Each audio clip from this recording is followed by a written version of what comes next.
Cerita Ande-Ande Lumut dari Jawa Timur. Suatu ketika, kerajaan Jenggala diserang oleh musuh. Ketika perang semakin sengit, permaisuri raja yang bernama Putri Dewi Sekartaji melarikan diri dan bersembunyi ke sebuah desa yang jauh dari Jenggala. Untuk menjaga keselamatannya, ia menyamar sebagai gadis kampung. Dewi Sekartaji tinggal di tempat Nyai Intan.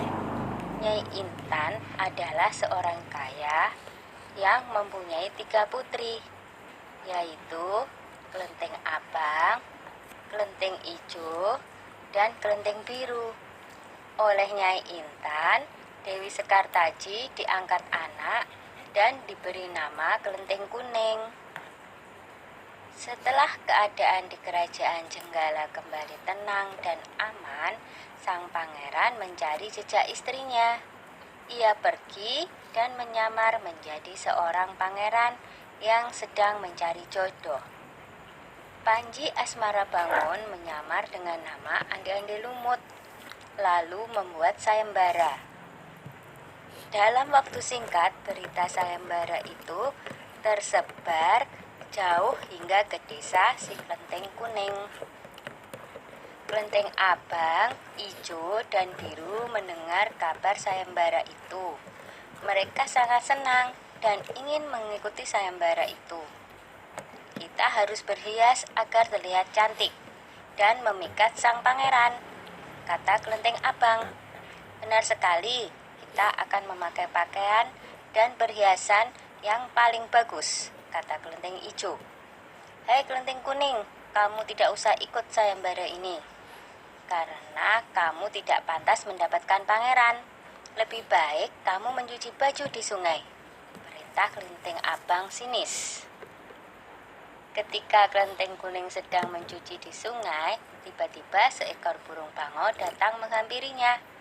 Anehnya, burung itu bisa berbicara dan kedua kakinya menggenggam sebuah cambuk. Wahai Tuan Putri, pergilah ke desa Dadapan mengikuti sayembara itu. Di sana Tuan Putri akan bertemu dengan Panji Asmarabangun.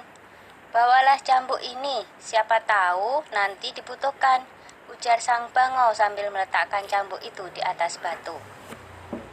Burung bangau itu lalu terbang ke angkasa dan menghilang sebelum Kelenteng Kuning menjawabnya. Kemudian Kelenteng Kuning kembali ke rumah dan berangkat menuju desa Dadapan. Sementara itu, di tepi sungai Bengawan Solo, ketiga saudara dan ibu angkatnya bingung karena harus menyeberangi sungai, tetapi tidak ada perahu. Bagaimana cara kita menyeberang, Bu? Tanya Kelenteng Ijo dan saudarinya. Lalu mereka melihat seekor kepiting raksasa. Kepiting itu adalah Yuyu Kangkang, utusan Ande-Ande Lumut. Dia diutus menguji para peserta sayembara yang melewati sungai tersebut. Hai kepiting raksasa, maukah kau membantu kami menyeberang sungai? Pinta Kelenteng Abang. Yuyu Kangkang tertawa lebar. Hahaha, aku akan membantu kalian, tapi ada syaratnya, kata dia. Apapun syaratnya, kami bersedia. Yang penting kami bisa menyeberang, jawab Kelenteng Abang. Kalian harus menciumku, kata Yuyu Kangkang. Dan mereka pun bersedia memenuhi syarat si Yuyu Kangkang. Kelenteng Kuning tiba di pinggir sungai. Yuyu Kangkang mengajukan syarat yang sama, tetapi Kelenteng Kuning menolak.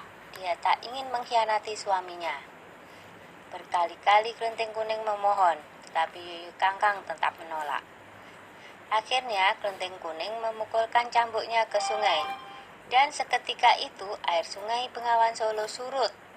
Melihat itu, Yuyu Kangkang ketakutan dan segera menyeberangkan Kelenteng Kuning, bahkan mengantarnya sampai ke desa Dadapan. Sayembara pun dimulai. Secara bergiliran, Kelenteng Abang dan adik-adiknya menunjukkan kecantikan mereka di hadapan Ande-Ande Lumut. Namun, Tak seorang pun di antara mereka yang dipilih oleh Andi-Andi Lumut. Ampun pangeran, hamba mohon, terimalah salah satu putri hamba, iba Nyai Intan. Andi-Andi Lumut menjawab, wahai Nyai Intan, ketahuilah, aku tidak bisa memilih seorang pun dari putrimu, karena mereka telah mencium si Yuyu Kangkang. Sambil menunjuk kelenteng kuning, pangeran melanjutkan, aku memilih gadis ini karena dia telah lulus ujian, tidak mau mencium si Yuyu Kangkang. Nyai Intan dan ketiga putrinya baru sadar bahwa mereka ditolak oleh Andi-Andi Lumut karena tidak lulus ujian. Kemudian Andi-Andi Lumut membongkar penyamarannya dan mengatakan bahwa dia adalah Panji Asmara Bangun. Kelenteng kuning sangat bahagia karena bertemu lagi dengan suaminya. Sudah ya cerita Andi-Andi Lumutnya. Jumpa lagi.